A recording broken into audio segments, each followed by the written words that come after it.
In Pittsburgh, toughness isn't a trait, it's a tradition. And this city's always had a thing for defense with an edge.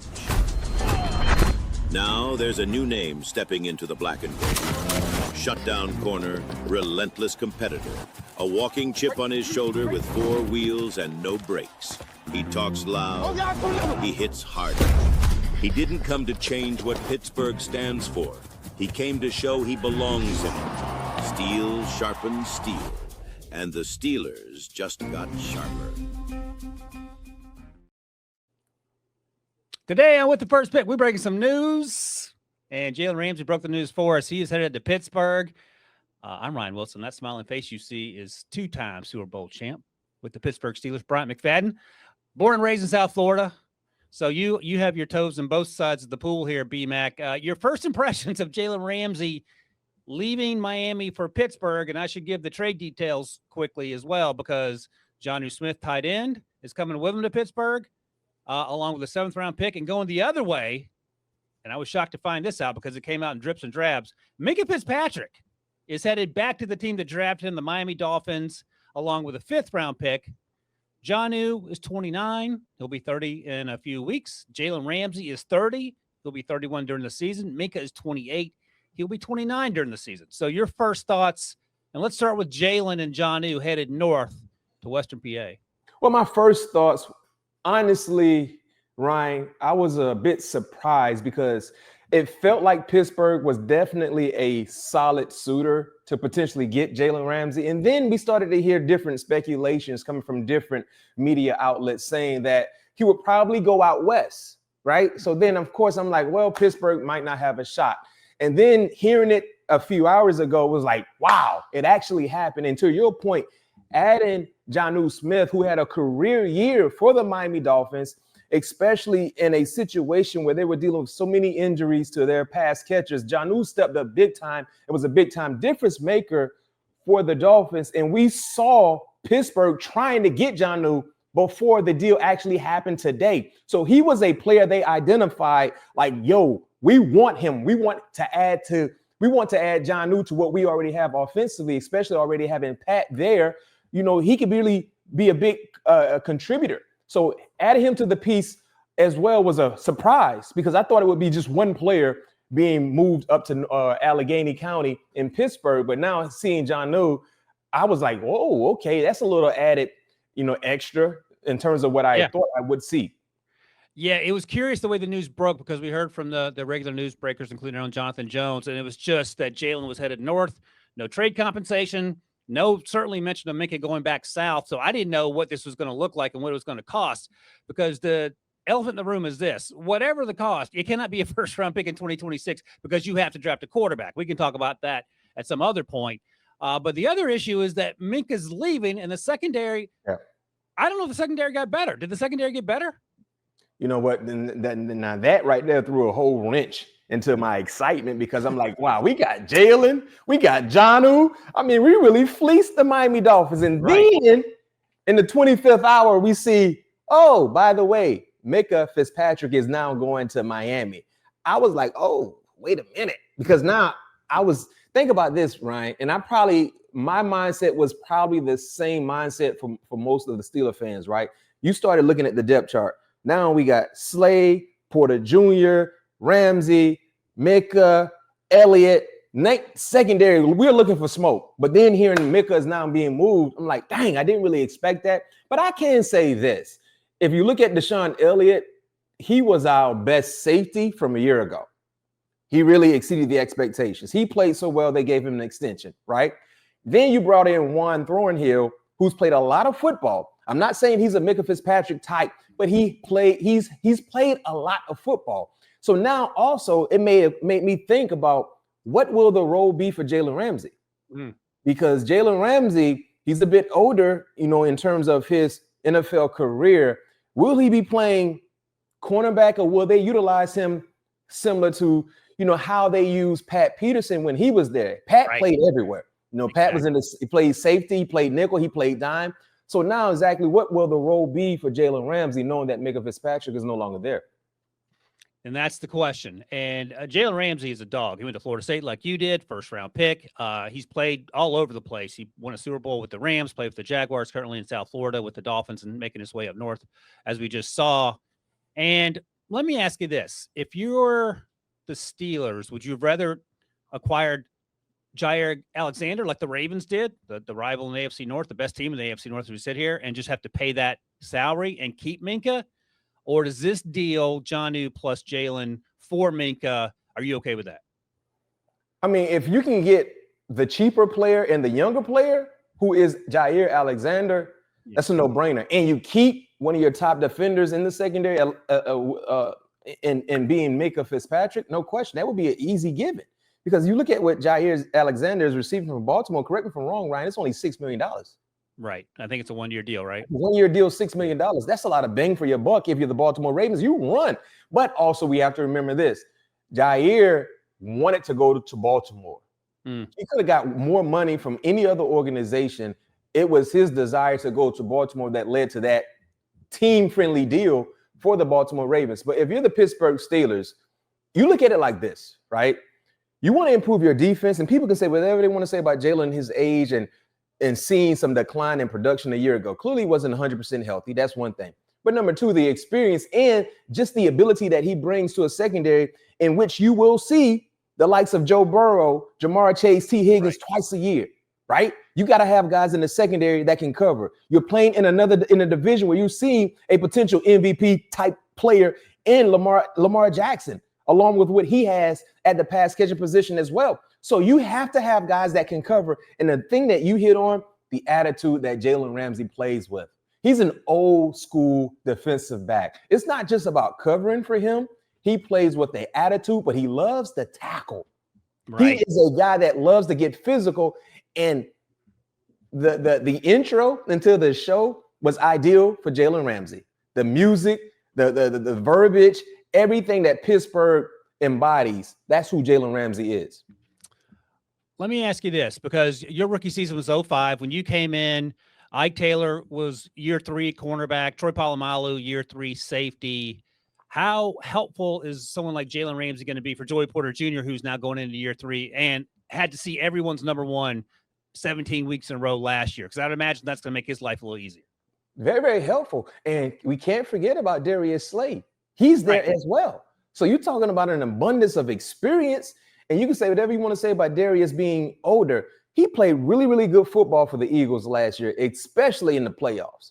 Especially in the playoffs. He's motivated. So if you're Joey Porter Jr., oh my goodness, you're in the meeting room and you look to your right, you see big play Slay. You look to your left, you see Jalen Ramsey. He's a sponge, and he's soaking up all the moisture in the room in terms of mental knowledge and physical knowledge as well. And this has been, Mike Tomlin loves to bring in experience in the secondary. Remember, he did it years ago with Joe Hayden. You know what I mean? Got a lot of orange out of the juice with Joe Hayden. He did it most recently with Pat Peterson. And now he's doing it with Darius Slay and Jalen Ramsey. So he believes those guys still have enough in the tank to be able to give the production that is needed. And that's why they made the move they made today, along with months ago with Darius Slay. So your ties with Pittsburgh go back 20 years now. I'm a Steelers fan, and I'll ask you this question because I thought long and hard about it. Since the offseason, they've traded for DK Metcalf, moved on from George Pickens. They've acquired Aaron Rodgers. They've sent Minkah Fitzpatrick back to Florida, and they've acquired the 2 players that we talked about, Jalen Ramsey and Jonnu Smith. And TJ Watt wants a new deal. Hopefully that gets taken care of. Is this Steelers team better today than they were on January 1st, 2025? That's great. Yes. Okay. Yes. You think so? Because you have a quarterback, and many believe was better than your starting quarterback a year ago, especially how Russell finished the season, right? You swapped out wide receivers basically, but DK Metcalf, we know he's a proven wide receiver 1. The roster is much improved, especially if you look at the draft. Now, I'll say this. I love everything that we've seen from Pittsburgh thus far, Ryan, but one final move for me would really make my offseason complete if they can go get a wide receiver. Yeah. If they can find a way to go get a wide receiver. And the thing that I love about Pittsburgh, people talking about the salaries and everything that they're handing out, but you have the luxury of doing that where you're not paying your quarterback north of $50 million. Right. That's right. That's the thing. So it's not like they're strapped for. They gotta figure out the maneuver, the cap. No, you're only paying Aaron Rodgers what $10-13 million. So throw the money around and improve your team on either side. But yes, Ryan, the team is much better than January of 2025. But if one final request for me would be, go get a wide receiver, a proven guy, a guy that has shown the ability to be a difference maker. If you do that, yes, it can get real dicey. Because here's the thing. Offensive line is going to be better. It's younger, but it should be better if those guys can stay healthy. I think the running game is going to be okay with Caleb Johnson running the wide zone that Arthur Smith likes to run. Najee Harris never seemed to quite fit in last year. They have Jalen Warren coming back. Wide receiver 2 is a huge question mark. Maybe Rowan Wilson can be that guy. Maybe it's someone else. Tight ends are fine. TJ's going to be fine when he gets his money. And if he doesn't get his money, then something's gone horribly wrong. The up-ball linebackers are 2 of the best athletes in the NFL. And then the secondary is slightly improved or maybe the same, but you've added Jonnu Smith. So the other question I'll ask you is this. Is this team going to do anything more than what it's done the last 9 seasons and just show up in the playoffs? As you call them, Mac, not the Steelers, but there are teams that are in the way teams sometimes when they get to January. So is that improved? Right now, I'm not quite ready to say that because if you look at some of the top dogs in the AFC, they have star power on the offensive side. They got quarterback star power and they got skill player star power as well. You know what I mean? And that is the difference with the Pittsburgh Steelers. Adding DK Metcalf, no question, is a plus. But to your point, who else? Who else? Because it's not like you're just adding DK Metcalf to Aaron Rodgers from 10 years ago, right? Where he could just make everyone else better. Now Aaron Rodgers at this stage in his career where the personnel surrounding him is very, very important. The other guys that I mentioned, Lamar Jackson, he is one of one at the quarterback position, and he has talent around him. You look at Pat Mahomes. Need I say more? No, I don't need to say anything else about Pat Mahomes. You look at Josh Allen. Then you look at some of the up-and-comings. Like Bo Nix will be in year 2, but Bo Nix, his offense has gotten better, along with being coached by Sean Payton. Look at Justin Herbert and Coach Harbaugh there. So the teams in the AFC, look at C.J. Stroud and what they're doing in Houston. You have a lot of quality star power on the offensive side from opposing teams in the AFC that I think Pittsburgh, that's why it's important for me. If I'm Pittsburgh, I match the star power. You're doing so defensively in terms of the star power you will see at the wide receiver positions in the AFC, but do so offensively as well. Because you know this being a fan, the offense has been the most inconsistent part of the Pittsburgh Steelers over the last 3+ years. Yep. Hands down.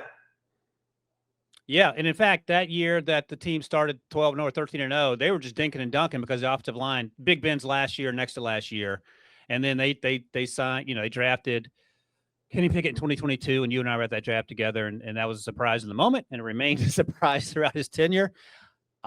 It's crazy that I'm about to say this, and I'm excited by the moves. And I want to see. I love watching Mike T coach with less than what other teams have around him. And I think that's fair to say. There's no Lamar, no Patrick, no Josh, no Joe Burrow on this roster.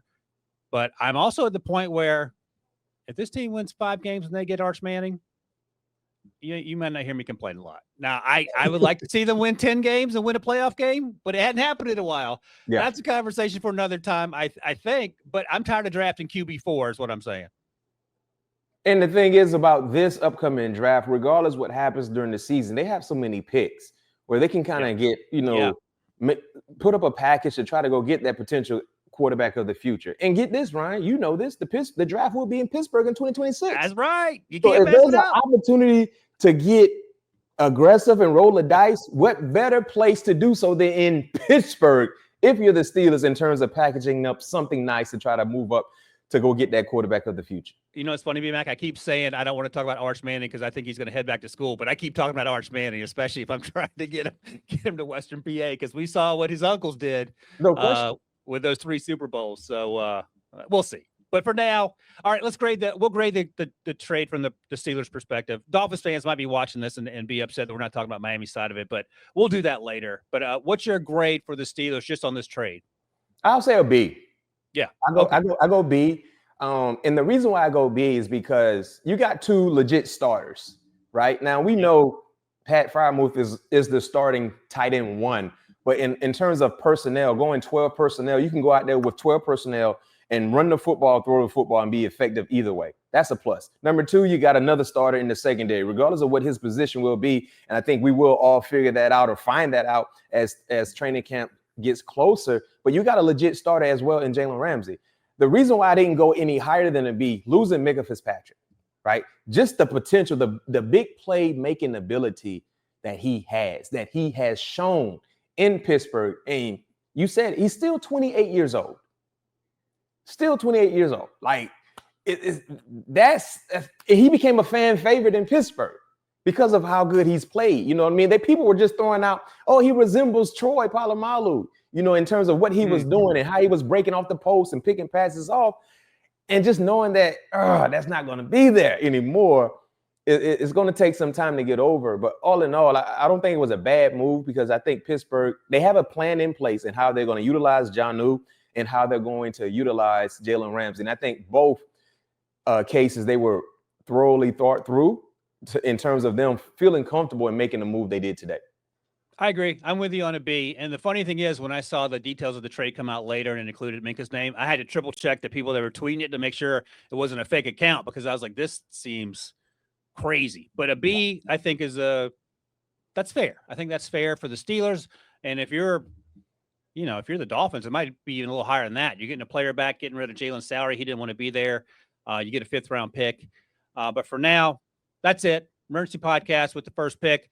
Jalen Ramsey, Jonnu Smith headed to Pittsburgh. Minkah Fitzpatrick headed back to South Florida to the Miami Dolphins. We'll be talking about this in days and weeks to come. In the meantime, check out with the first pick wherever you get your podcast. And B-Mac, thanks for joining us for this emergency podcast, and appreciate your insights. And we'll talk soon, buddy. Yes, sir.